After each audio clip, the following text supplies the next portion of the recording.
Okay, hello. Good day po to everyone. So this is collective reading po again, no? Kapag nakita niyo ang video nito, ibig sabihin may mensahe po sa inyo, no? And it's not an accident. So titignan po natin ang feeling ng persons nyo at kung ano ang inyong outcome, hanggang sa inyong outcome, no? So let's go ahead. Pahingi naman po ng like and hype dyan and pa-subscribe na rin po. Please support nyo po ang ating channel, no? Ayan, thank you so much. Para po ito sa inyo. Tignan natin kung anong feeling ng persons mo. So marami pong salamat sa nanonood po, no? Nakakatuwa po at nakita natin yung. So tingnan natin ang feeling ng persons sa'yo. Four of Swords, bakit nagpapahinga siya? Parang this is a sense of withdrawal also ang feeling sa'yo. Mamaya ikaklaro natin yan. Pero itong Four of Swords kasi sige explain na natin isa-isa, no? So, regarding sa feelings niya sa'yo, parang may sense of withdrawal. No? So, wag kang mabahala, no? Kasi marami pa tayong i-read, marami pa tayong ikaklaro dito. Pero ang feelings niya sa'yo ngayon parang may sense of withdrawal at saka parang kailangan niya ng deep need sa isang spasyo niya. So, ang persons mo, hindi niya nararamdaman na, it's not necessarily feeling cold, pero they are just currently quiet at the moment sa relationship ninyo. No? So, sabihin din natin na sabihin natin baka may emotional exhaustions din siya. Sabihin na natin medyo siguro pagod siya, medyo nafi-feel niya na de-drain siya o na-overwhelm siya sa sitwasyon. No? Kumbaga mas pinili niyang manahimik instead of reacting sa intensity ng siguro argument niyo, sa intensity ng inyong relationship. So, mas pinili niyang mag-retreat muna at magkaroon ng parang magpahinga. Kita mo nagpapahinga siya para ma-recover. So, ang feeling niya is currently parang on ice, nasa cold. Pero, maganda rito kasi pinaprocess niya everything that has happened between you and then sa kanya. No? So, wag kang kabahan dito. So, ito rin yung sinasabi natin, this is a need for stillness. So, ang persons mo, ang intentionally, parang nagpa-practice siya ng strategic silence sa'yo. Kasi parang feel niya na lahat ng conversations ninyo o actions ninyo right now, baka maging counterproductive sa kanya yan. No? Ibig sabihin, hindi maganda ang idudulot sa kanya. So, parang naghahanap siya ng clarity through sa pag-iisa rather than through interactions muna. So, he choose to be silent. So, ang Four of Swords din, when it comes sa feeling, uh, ito rin yung sinasabi, nagre-reflect siya to make it neutral. So, at this moment, his feeling right now is more logical than emotional, no? Parang, kumbaga, nag-step back siya para makita niya ang relationship sa malayong distansya. Kapag ito ba yung nagpro-provide sa kanya ng peace or more stress. So, ibig sabihin, hindi pa siya ready na mag-make a move sa'yo. But, pero tinetest niya. Simple lang na nagre-rest lang muna siya. He just wanted to have some a little bit space, no? Sa relationship ninyo. And this is also healing and boundaries. So, if there's been tensions or conflict recently sa inyong dalawa, ang Four of Swords nag-i-indicate na there's a recovery ward phase. No? Ibig sabihin, nasa healing siya, nagre-recover siya sa conflict ninyo recently. Parang napi-feel niya na he need to protect din also ang peace of mind niya at mag-set ng konting boundaries. No? Hanggang sa ma-feel niya na strong na siya para makipag-engage again sa'yo. So, sa Four of Swords dito, ang current feeling niya is yung gusto niyang mag-rest muna. Pero hindi siya nagwo-walk away sa permanently. No? Kumbaga, But they just absolutely lang na parang hitting niya, parang ipo-post lang muna saglit, pero hindi ka niya lalayuan, hindi ka niya hihiwalayan, 'no? Kumbaga parang gusto niya lang mag-post, 'no? At i-hit niya ang button again 'pag nag-regain na siya ng mental balance, 'no? So, ang pinaka-best approach with this energy is usually to grant them the space na hinahanap niya. So, hayaan mo lang siya mag-silent, 'no, kasi ganyan nga siya, eh, nagba-bother din siya. So, he need that space a little bit. Okay, so titingnan naman natin ang kanyang so let's see naman ang kanyang ano 'no, ang kanyang intention sa'yo. Wow, Three of Cups.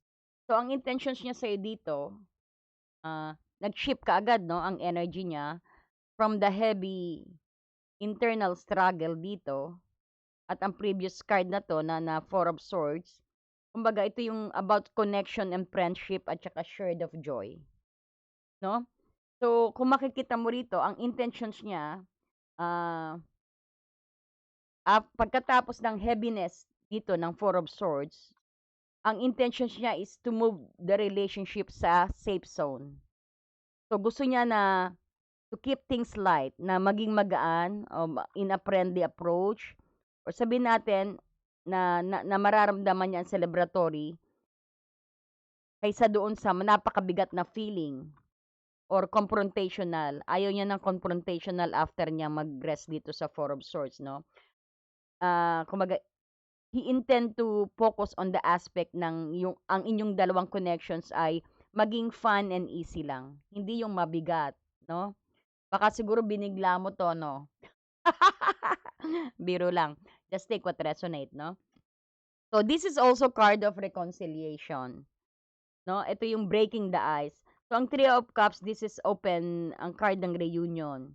So, ang intentions niya may be to re-enter to your life na medyo kasama ang mga kabarkada in a group or sabihin natin in a group setting, 'no? Through sabihin natin sa pagiging casual, friendly gesture lang muna ang intentions niya. Pero he want to raise the glass with you. Gusto ka niyang makasama, masaya siya kapag kasama ka niya, 'no? Kumbaga gusto niyang i-approach ka muna through a friendly matter, to a friendly means, 'no? A friendly gesture. Gusto niyang magkampay sa'yo, 'no? Kasi kumbaga meaning, he wants to restore the harmony dito at ang good vibes na na nawala during sa kanyang withdrawal period dito. So, after niyang kanyang withdrawal period, ikaw ang kaagad na gusto niyang hanapin, 'no? Gusto niyang makipagkampay sa'yo, gusto niya yung energy mo, 'no? Nami-miss ka ng persons na 'to. So, sabihin natin din, for now, this is very positive card. It is more, sabihin natin communal 'to, 'no, than romantic. So, ang current intentions niya is para makita ang companion or ang pagiging close friend ninyo. Gusto niyang ma-enjoy yung company mo na hindi mabigat at hindi masyadong serious commitment or i-define masyado ang relationship, 'no? So, which align with the previous pair na making choices dito, 'no? So, this is also positive communication. His intentions tayo is mag-bring ng sense of support and community back na magkaroon kayo ng dynamic na ma-develop.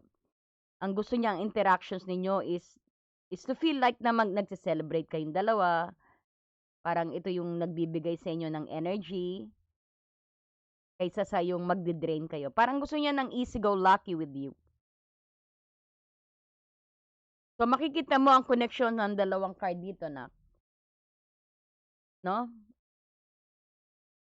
Parang gusto niyang magbigay sa'yo ng support at and community back into the dynamic ninyong dalawa. Gusto niya ng interactions to feel like a celebrations lang muna, 'no? Na mag-a-add sa kanyang energy. So, kung dalawang ito nag-fits, 'no? Kumbaga, it shows him the block and resting, 'no? But the Three of Cups shows here that when he does emerge, he intend, kapag lumabas na siya, he intend to do with a smile. Gusto niya ng nakatawa pagkatapos niya rito sa kanyang blockage dito ng pagpapahinga. So, hindi siya darating sa'yo na may na napakalaking salita or magha-heart to heart conversations kayo about sa future. So, babalik siya sa'yo, ang intention niya is coming back to you kung makakatawa ka pa rin ba sa company niya o mag-e-enjoy ka pa rin ba sa company niya. Parang he's testing the water dito. So, parang ang pinaka-goal niya rito yung transition ninyo from a strategic silence to harmonious interaction. He wants to feel good times sa'yo, no? He want to feel good times again without the pressure o walang heavy energy, no? Or shadow side ng peers. Gusto niya to enjoy your company, no? Kagaya ng una ninyong pagkikita. So, mamaya we will clarify that. So, let's go naman sa ano, no? Ang kanyang next action. Ang kanyang next action, his next action. Ten of Cups. Napakaganda naman.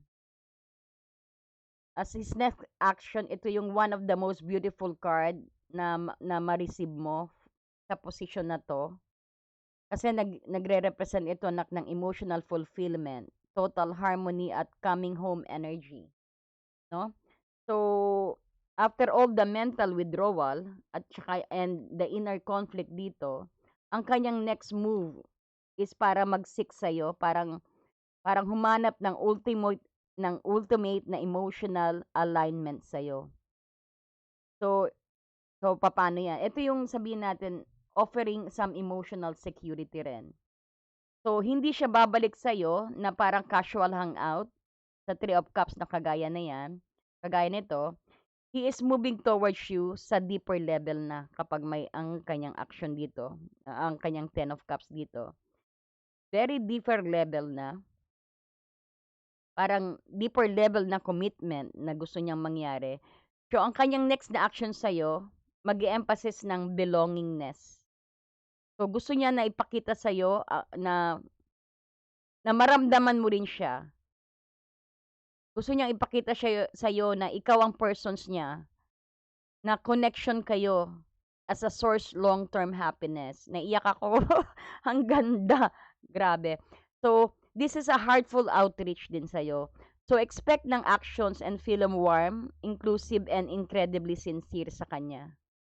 So, this isn't up text, it's an outreach that acknowledge. Ito yung isang text na mag, na nagko-connect sa na kino-connect ka para ma-acknowledge mo ang value ng bond ng inyong pinagsamahan.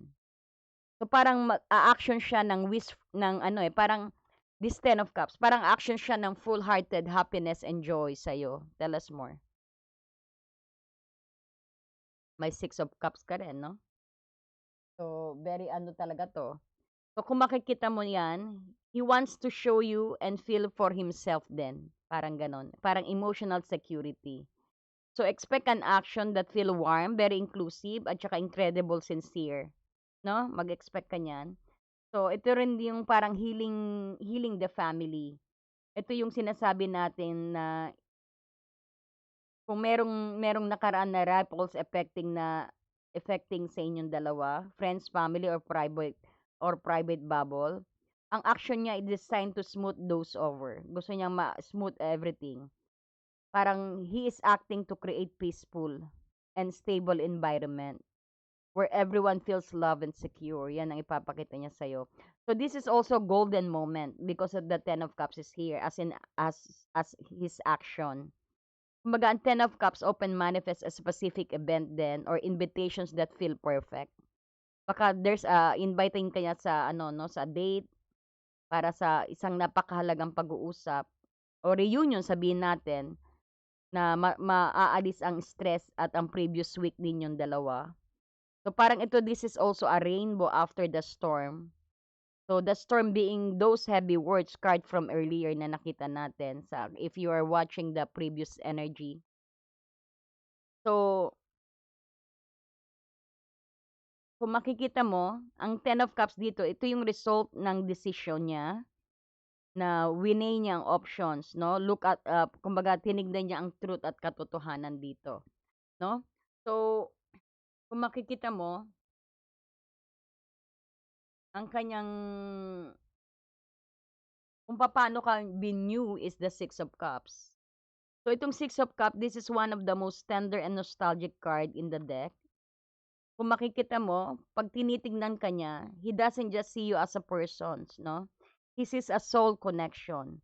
Very profound sense of home ang nararamdaman niya kagaya ng Ten of Cups. So kung makikita mo ang source ng pure comfort dito, he views you, nakikita ka niya na parang you are the safe haven sa kanya.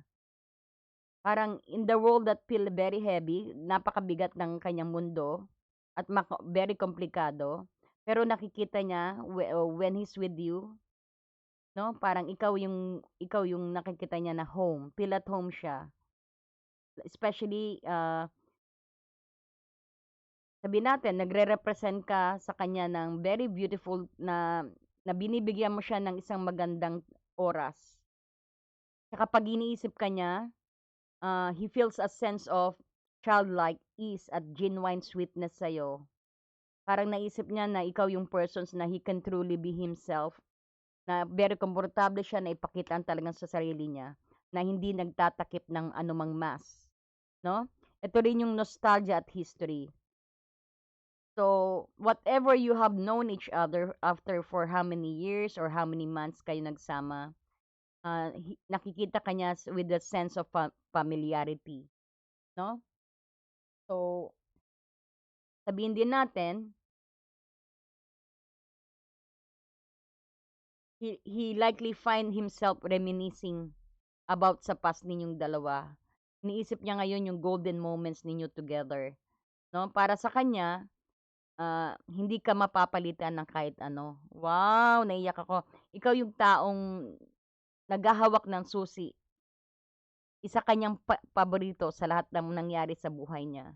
This is also a soulmate connection. Kapag ang Six of Cups, 'no?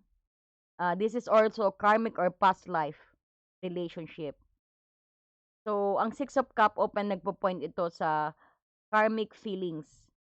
So, nakikita ka niya na your bond are something predestined. Very deeply rooted ang inyong pinagsamahan, ang bond ninyo. So, nakikita niya na isa kang regalo sa buhay niya na nagbibigay sa kanya ng isang malumanay at more generous side. So, nararamdaman niya ang natural urge na kumbaga na protektahan ka at tignan din ang inyong kasayahan o ang kasayahan mo. This is also innocence and kindness. So nakikita ka niya na mayroon kang mabuting puso. He sees your intentions toward him is a well-meaning and kind.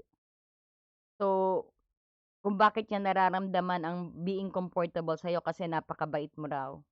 So, because of this Ten of Cups and, no, Ten of Cups energy, nakikita niya na you are very sweet sa kanya, na very komportable siya. Naiyak ako, my goodness. So, how this ties your reading together? So, makikita mo rito.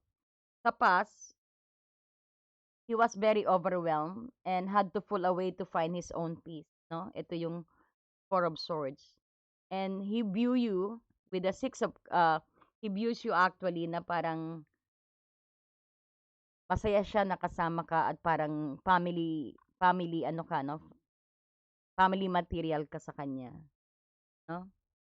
Because nga dito sa Ten of Cups din, nakikita ka niya, he views you with mayroon kang deep affections at saka yung history. Baga, ready na siya i-fur ang connections again to bring back again ang old magic ninyong dalawa because of the Six of Cups. So, ang bottom line dito, no, he views you as his most cherished connections, no? Talagang chine-cherish niya ang connection ninyong dalawa. Yan ang nakikita niya sa'yo. Saka, ikaw, nakikita niya na rine-represent mo ang best part ng sarili niya. Kumbaga, ikaw yung pinapakita mo, pinakilala mo ang sarili niya. Paano ba sabihin niya? Parang, ikaw ang nagre-represent ng best part ng life niya. Ayan. At ng puso niya. O, di ba? At nakikita ka niya na someone worth of returning again and again. Babalikan at babalikan ka niya kahit ilang beses pa kayo maghiwalay. No? So, So, kung titignan mo rito, napakaganda ng energy ninyo and let's try to clarify things here, no? Ika-clarify natin 'yan. Okay, Spirit Guide, let's clarify Four of Swords, bakit 'yan ang feelings? Bakit 'yan po ang feeling? Mamaya kukuha din tayo ng advice, no? Bakit 'yan po ang feelings? Oh, wow, may Two of Swords.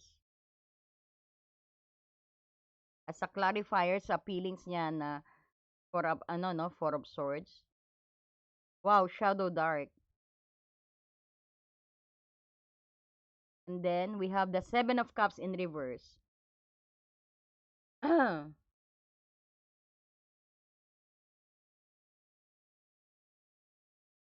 So, I could feel here actually additions with the Two of Swords and the Shadow side and the Seven of Cup reverse dito. Merong malalim na story to na napakahalaga. Parang hindi lang ito simple rest. Ang persons mo experiencing a profound internal block dito sa clarifications natin. So, ang Two of Swords dito, this is a mental block. Na parang ibig sabihin, do not disturb. Kumbaga, parang feeling nila there's a massive indecisions towards you. And parang nakot sila sa between two choices or two different feelings as the result na nag-decide siya na natakpan na lang ang mata niya para iyan ang maging resulta. Means na sabihin natin, it is a state of emotional paralysis din. Kumbaga, talagang iniiwasan din nila makita ang pinakasitwasyon dito because they aren't ready yet. Hindi nga sila ready to deal with the consequence sa mga desisyon niya. So, kung makikita mo, may shadow side dito.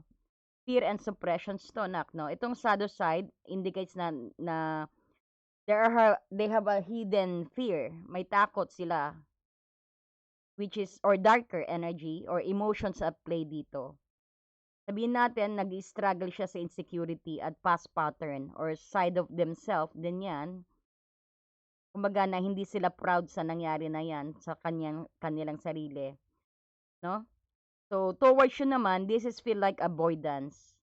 So, tinatago niya yung shadow sa Four of Swords dito. Dahil nga, parang paghaharapin ka niya, na hindi pa siya ready na harapin ka na sabihin natin nagtatago siya because of fear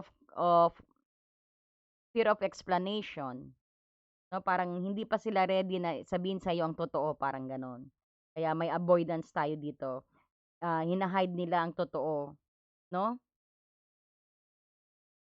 Hindi pa siya ready na sabihin sa iyo ang totoo. So there's a sense of parang meron din sense dito na parang hindi ako bagay sa kanya. May ano rin parang hindi sila kumpiyansa sa sarili nila. So this is too complicated, no? Sasabihin niya, I'm not good enough to you, parang ganon. Parang this is lurking beneath the surface din, no? So kung makikita mo, may Seven of Cups na naka-reverse, ito yung end of illusions din, no? Sa feelings. So, ito yung pag at clearer. This is the pag, clearer, but it's open, harsh reality check to. This is a reality check. Kumbaga, nakapokus sa one thing na. So, hindi na siya yung distracted na kagaya ng what if or fantasy. Kasi pag ano yan, what if, no? Parang marami siyang options dito na hindi makapili, hindi makapag-decide, na overwhelm. Pero naka-reverse na to, ibig sabihin, hindi nagkaroon siya ng malawak na pag-iisip dito ngayon, no? Hindi na yung limited ambitions niya, no? Baga parang nakikita natin dito, overwhelming choices to, pero alternatively, they feel the options or directions this relationship could have become too overwhelming then, leading them na nag-lead sa kanila na nag-lead sa kanya na ma-shut down. Medyo na-overwhelm siya sa relationship ninyo, baka binigla mo rin. No? So, parang that's why he choose to be quiet, okay? Just take what resonate po. So, ito ang big picture dito, no? Ang persons mo is feel stuck in a stalemate because the Four of Swords here, na parang sense of withdrawing siya. Pero this card explains why, ha? Napaliwanag ko maigi. Na medyo na-overwhelm sila sa katotohanan. Kumbaga, at least ngayon, parang they're facing the reality that because naka-reverse na to. Pero may natatakot siya dito with the shadow side, no? Pero they are choosing not to choose. Parang mas pinili nila na hindi mamili sa sitwasyon, no? Because of the two of swords here. Para ma-avoid ang pain, ang sakit, o ang pagkakamali muli. Ibig sabihin, hindi pa siya ready na sabihin ng totoo, no? So they put some mental wall sa sitwasyon ninyong dalawa, sa feelings niya.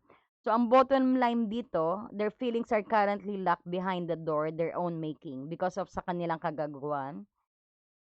Actually, hindi lang siya nagre-rest, pero pinoprotektahan din niya ang sarili niya sa choices na gagawin niya o sa difficult choices na gagawin niya. So, nag-aantay lang siya na inaantay niya na humupa sa inyo para makaharap siya uli. Parang pinapalamig niya, nagpapalamig, ayun. Kumakawala, ayaw ng confrontations, 'di ba? Wais. This is wise energy, no? So, kung makikita mo, ang intentions niya is Three of Cups. So, let's clarify that. Nine of Cups. And then, we have the Page of Wands. And then, the Justice. So, ito yung sabihin natin, ang intentions niya, yung energy, very heavy internal struggle of the previous card into a something much lighter hanggang sa social, no? Pero nag-clarify tayo, no? We clarify this energy. Nine of Cups, Page of Wands, and the Justice. So, parang this is a positive sign actually ang Three of Cups, no? Tapos clarify natin ang Nine of Cups, Page of Wands, and Justice. Parang ang intentions niya sa'yo into a something much more deliberately balanced. So, hindi lang siya yung looking sa casual chat, pero he's looking to reset the scale. Gusto niyang panibagong simula, no? Sa justice, panibagong kilo, no? Kiluhin uli, parang ganon. So, ang primary intentions niya is Three of Cups, di ba? And then, clarify natin. So, ang primary intentions niya is para to reach a place of contentment. So, ito yung wish card din na sinasabi ang Nine of Cups. Na nagsasuggest na gusto niya ng connection sa'yo sa genuine level na it will full good energy sa'yo. So, ang intention niya is to move towards na that will make him happy at siyempre, parang gusto niya rin na ma-clarify ang Three of Cups dito para maipakita sa'yo na your company ang key part ng emotional fulfillment niya. So, gusto niyang ma-feel ang full and satisfied again sa'yo ang intentions niya. So, we have the Page of Wands dito. This is the fresh start or communications. Ang Page of Wands, this is a messenger of fire. Ang intentions niya is na mag-send ng message na i-initiate ang panibagong action na gagawin niya. So, ito yung playful light. So, umaalis na siya sa pagiging overthinking sa Four of Swords dito, sa Two of Swords, no? Na nagpupunta na siya ngayon, ang intentions niya dito sa Page of Wands. So, ito ang new beginning din. Kumbaga, this is a discovery card din, no? Gusto niyang mag-explore sa'yo. O gusto niyang explore ang potential ninyong dalawa. Kung meron pa bang fresh start. Or sabihin natin, this is a youthful perspective din, no? Just like, almost like a starting over. Parang itinetest niya ang water to see nga kung may spark pa kayong dalawa. Yan ang intentions niya. And then the justice came up here sa intentions niya. Ito yung nagbibigay ng balance. Ito yung pinaka-importanting card here, no? Ng Two of Swords. This is justice shows unintended to make things right. So, ito yung fairness na sinasabi, no? Gusto niyang i-balance, gusto niya ng exchange balance kayo, give and take energy. Kung may silent or cold period kayo, ang intention niya is magbigay ng clarity, katotohanan, para mag-level kayong dalawa, no? So, ito rin yung decisions na parang iniisip niya na sa dating card na nakita natin dito, ang finality ng decision. Ngayon, ang intention siya is maging honest sa'yo at sa sarili niya kung saan kayo lulugar. Actually, umaalis na siya sa pagiging blindfolded nito. Ngayon, nagkaroon siya ng justice, nakikita niya maliwanag sa mata niya. No? Alam mo ba? Ang ganda, no? Nako, ang haba nito. Kasi marami pa tayo. Sabihin, hindi na siya nag-hide. So, ang actions niya is 10 of ano, no? So, let's clarify that. Wow, Ace of Cups, ang kanyang action. And King of Pentacles. And then the Five of Wands. So, kung makikita mo, this is happily ever after card, no? This shows exactly how he plans to build the happiness with you. Uh,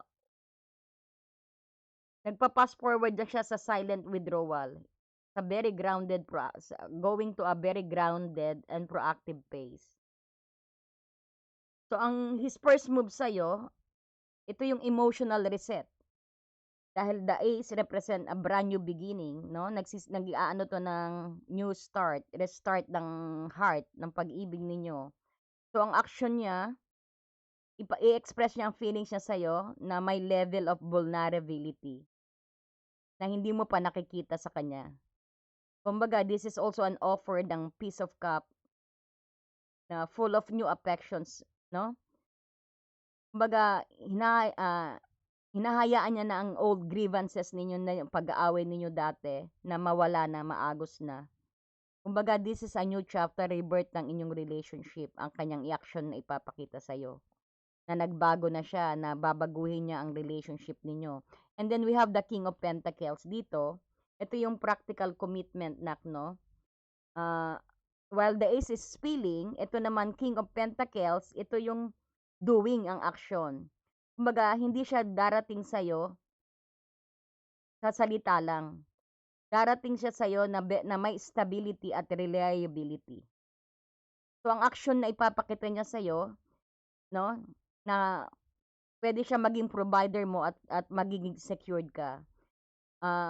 He will act sa'yo, he or she will act sa'yo na maging very protective at consistent at very grounded siya.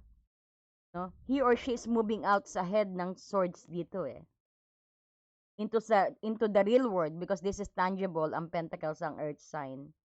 So, gusto niyang ma-prove sa'yo na siya ang hari o siya ang reyna na pwedeng i-maintain ang solid foundations ninyong dalawa. And this is the Five of Wands naman. So, ito yung clearing the air. So, this card is very realistic sa human, no? Human elements to the Ten of Cups na nakita natin. So, he is ready to engage now sa necessary frictions ninyo. Makikipaglaban siya. Hindi na siya magbubulag-bulagan. Hindi na siya magkikeep silent to clear the air. Instead, yung mag-staying silent siya, na kagaya ng ginawa niya sa Four of Swords sa'yo. Ngayon, willing na siya na maski ma-heavy pa ang inyong conversation, messy pa yan, haharapin niya.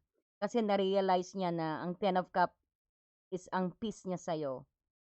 So, sabihin natin, baka kayong dalawa nag-spar na. A little work through remaining tensions dito Pero hindi na siya yung kagaya dati na ina-avoid niya ang conflict. He is now facing it para ma-resolve ito, no? Ayan, that's nice. I love this. Wow. So, kung makikita mo yun, he views you as the Six of Cups dito. Let's clarify that, Spirit. Wow, Four of Pentacles, sense of loyalty, death, transformations, and we have the Hermit. So, kung makikita mo dito, clarify natin yan. He views you as the Six of Cups, no? Very incredibly precious ka. Pero he's also going to a profound internal ego death dito, kagaya ng death dito, no? So, regarding how it relates to you, no? So, ang Four of Pentacles dito, sa how he views you, pinaro natin ang Six of Cups. Actually, natatakot siya na mawala ka. Ang sweetness na nararamdaman niya na binibigay mo, natatakot siya mawala yan. So, he views you something or someone na na kailangan niyang ilapit sa puso niya, sa dibdib niya, ayaw ka niyang pakawalan. Ayaw niyang mawala 'yan. Pero mahal ka niya, sa Six of Cup connection, he is currently holding his breath emotionally. Kasi nakikita ka niya someone he wants to protect. Nakikita ka niya na gusto ka niyang protektahan at just to keep with you. Para kang barya na ilalagay niya sa wallet niya na ayaw niyang gastahin, 'no? But he or she also being cautious about how much na ipapakita. Pero nag-iingat din siya kung anong gusto niya ipakita sa'yo, 'no? So, you have here the death. The death the death card here, which is the end of the old versions. So, nakikita niya na something you are fundamentally changed. This isn't a bad thing, no? Kumbaga, hindi na he's now kumbaga iba na siya, nag-iba na siya. Hindi na yung kagayang relationship. Parang nile go niya ng old ways of interacting with you. Panibagong approach na ang gagawin niya sa'yo, kagaya sa Ace of Swords na sinabi ko sa'yo. Nung ayaw niya ng mag-stalemate, ayaw niya na ng hindi makapag-decide, paglalaban ka nga niya, kagaya ng sinabi ko sa'yo dito sa Four of Wands. So, nag-shift, no? Talagang ipaglalaban ka niya rito. So, this is the rebirth na sinasabi ang death. So, nakikita ka niya as a catalyst ng major personal changes niya sa buhay niya, no? Para maging para maging kanya ka, he wants this Ten of Cups dito. Gusto niya itong Ten of Cups, no? Gusto niya ang Ten of Cups na 'yan, na kailangan niyang makapag-isip na talagang putulin ang mga old habits at ang kanyang takot, no? So, may Hermit ka rin dito. Ito yung searching the truth. Kahit na sabihin mo alone siya or silent siya, hinahanap ka pa rin niya sa utak niya, sa isip niya, no? He views you as a source of wisdom and deep soulful meaning. So, ang private view dito, no? He doesn't necessarily share everything. Hindi niya gaanong pinapakita o sinishare everything kung anong nararamdaman niya sa'yo right now. Dahil nga, nasa soul searching mode pa rin siya. Pero, nakikita ka niya na the two of you have a sacred connection na kailangan ng deep, quiet reflection. Kailangan ng isang malalim na reflection. Kasi alam niya mayroon kayong sacred, no, banal na koneksyon. Kaya yan ang nangangailangan ng malalim na tahimik na reflection o pagninilay kaysa sa maingay na public display lang, no? Nakukuha mo? So, kung makikita mo rito, napakaganda ng inyong koneksyon.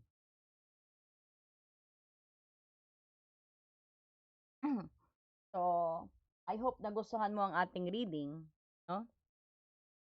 At sana pa-share naman po at pa-like and hype naman din po. At sana po nagustuhan mo ang ating reading. To like and subscribe sa ating YouTube channel, no? So, gusto niyo ba makita ang outcome? Sige, let's see nga outcome. Outcome. Let's get some outcome. Five of Cups. Bakit naging outcome ang Five of Cups? Kaya ayoko na nga bumunot eh. Pero, itong Five of Cups as an ito yung initial looks like a heavy card, no? But this is a context of your entire reading. Context ng entire reading nyo. Which include kasama ang Ten of Cups and Ace of Cups dito. Na nagre-represent to na kinakailangan sa emotional purging ninyong dalawa. So, parang ang outcome ninyo involves sa moving through a period of grieving. At least naranasan mo lahat ng hirap. At sa old versions ng relationship ninyo na nagiging maayos, no? Parang this is also ang outcome is letting go of the past. No, the Five of Cups, this shows someone looking at the tree of spilled water here, no? Yan yung pero may dalawa pang remain standing. So, sa relationship, ang outcome, ito yung moment of truth na kailangan nyo both finally stop looking kung ano ang mali sa inyong relationship. And start nyo in-notice kung ano ang nakatayo pa, kung ano pang pwedeng isalba. This is also a reality check. So, ang card ng Ten of Cups na nakikita natin dito, we have the Ten of Cups dito. Ito yung happy ending. Para ma-manifest nyo daw, there must be first a release of disappointment. I-release nyo ang disappointment. Dahil ang outcome hindi kalungkutan, ito yung proseso sa kalungkutan, 'no? You cannot get to the Ace of Cups daw, hindi ka makakapunta rito sa Ace of Cups, sa new love or rebirth kapag you're still holding or still thinking dito sa mga nawala, spilled milk of the past. Nakukuha niyo? Ang ganda, 'no? So, let's clarify. Three of Swords, ano ba 'yan? Sige, parang mahirapan ako strength. Parang ang ganda ng journey niyo, magmula sa hirap, nabalanse hanggang sa maging strong. Ito yung journey talaga ng soulmate na pinaghirapan para maging maayos. Magtataka ka ang outcome mo is Five of Cups sa napakagandang intentions, action, pero nakita mo na kaagad, 'no, maano mo na. So, may turning point tayo dito dahil ang Five of Cups dito rin is sinasabi na end ng story na 'to, 'no? Kumbaga bridge 'to, ang outcome is realization,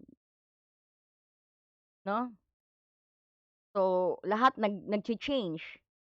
Kailangan maramdaman, it's inevitable. Kailangan maramdaman niyo ang hirap, ang paghihiwalay, ang sakit para to make it stronger, 'no? Nakukuha niyo po ba? Ang ganda, 'di ba? So, kung makikita mo rito, 'no, ang story ng relationship ninyo is one of transmution 'to, parang ina-acknowledge niyo ang sakit. The Three of Swords and the Five of Cups, in-acknowledge niyo ang sakit, lahat parehas niyong naramdaman, o sabihin natin you both stop pretending then na it didn't hurt, nag-pretend kayo na hindi masakit, kasi nga bakit naka-look ka rito sa sa spilled water, eh. Pero parehas niyong naramdaman 'yan. And then andito ang balance of scale, 'no?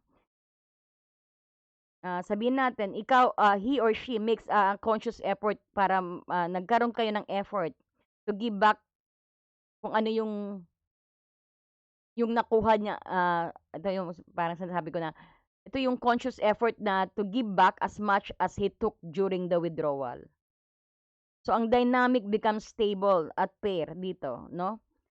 Kumbaga, ito yung balance scale na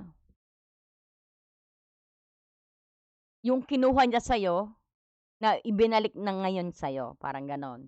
So, ito yung theme of chaos, ito yung strength. Sa patience ninyo at deep emotional work ninyo, you move into a phase of quiet power. So, ang bottom line dito, ang outcome is hindi perfect, pero you made all the journey in a one-time blow. Na-experience nyo ang lahat, ang journey, ang karmic, na-experience nyo na para ma-align kayong dalawa, 'no? So, sabihin natin ang outcome hindi perfect, fairy tale ito, na walang sugat kayong naramdaman, may sugat kayong dalawang naramdaman dito, 'no? Which is maganda, 'yan ang magpapa-strong sa inyong relationship, 'no? Nahilom, 'no, nag-healed at naging balanse at ngayon nagkaroon kayo ng deeply strengthened bond to each other. So, ikaw, 'no, nag-move past heartbreak at pinili ang maging fair sa isa't isa at nagkaroon kayo ng courage to stay soft together even when it's hard. Ibig sabihin, you are moving towards the Ten of Cups, 'no? Naranasan at hindi niyo pababayaan basta-basta na lang mawawala itong Ten of Cups na 'to. Ite-treasure niyo ang relationship ninyo kasi naramdaman niyo parehas ang hirap. Ang journey dahan-dahan talagang naramdaman niyo, 'no? So, you are moving into a Ten of Cups by walking through the fire, 'no? Ibig sabihin talagang maapoy ang inyong pinagdaanan. Kasi parehas kayong nasaktan sa Three of Swords. Marami kayong pinagdaanan siguro ng babae, ng lalaki, 'no? Hindi ko na masasabi isa. Kumbaga talagang napagod kayo sa inyong relationship. Napagod din ang persons mo, napagod ka rin.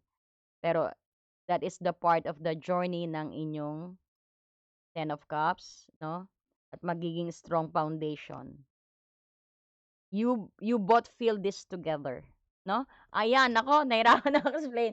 Pengen naman ng like and hype diyan. Sana naliwanagan po kayo. Thank you so much and God bless you.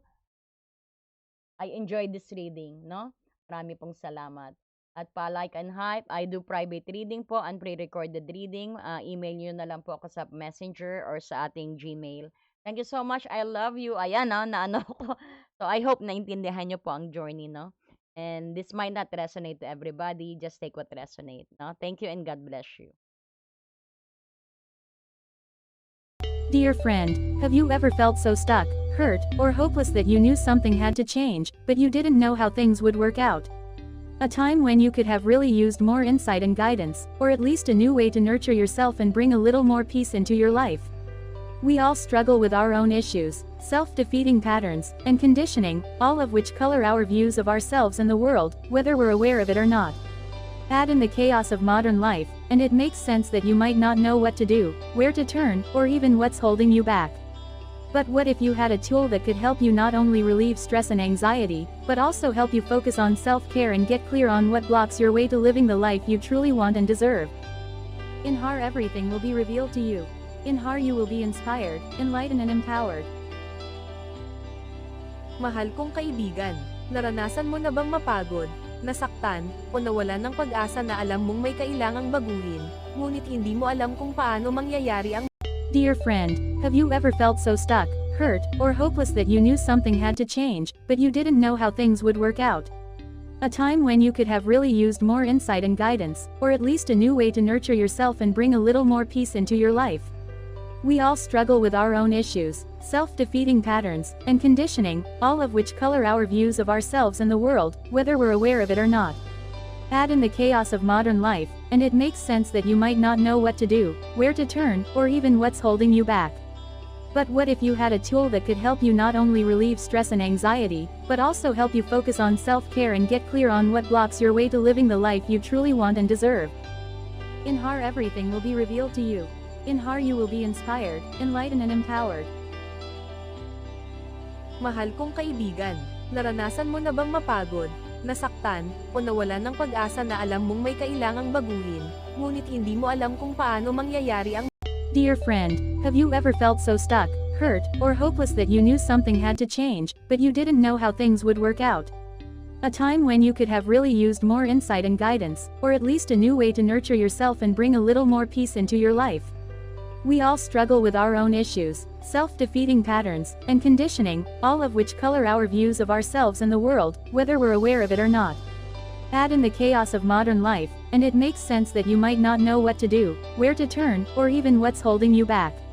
But what if you had a tool that could help you not only relieve stress and anxiety, but also help you focus on self-care and get clear on what blocks your way to living the life you truly want and deserve? In HAR, everything will be revealed to you. In HAR, you will be inspired, enlightened and empowered. Mahal kong kaibigan, naranasan mo na bang mapagod, nasaktan, o nawalan ng pag-asa na alam mong may kailangang baguhin, ngunit hindi